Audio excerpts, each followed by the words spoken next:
वर्ष वर्ष धरी रास्तार अवस्था बेहाल लोक जावासवाप नाना हिनस्था होउछंती हेले रास्ता को निर्माण पर सत्यजेपी कहार नजर पड़ुनी 5 रु अधिक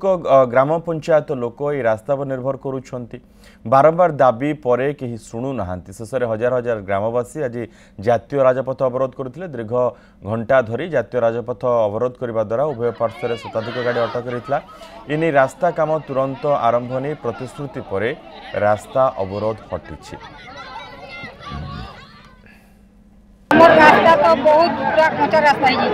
मुझे चली नहीं हवा छुआ स्कूल जो छंदी जाई नहीं पार जेन दुकान बजार हम आमु बोले भी आसी नहीं पार मेडिकल जी बोले भी जाई नहीं पार केते छुआ के लिखी पड़ी गोड़ पूरा भाई होला हम गाड़ी रूप दो आवालो को दो बनेगा आज जा जना पड़े खाली डंगर मुंडा ने एंटार जीपी ने उठे इधर का गई यार को यार 2-3 जीपी मजा जीवर आसबार करू तो इनर जेन रास्ता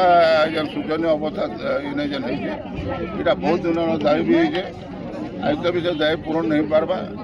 तो से लगे आज इनर माँ भौणी आरंभ कर जनसाधारण आज जेनटा कि रोड रास्ता के आज उल्लेखन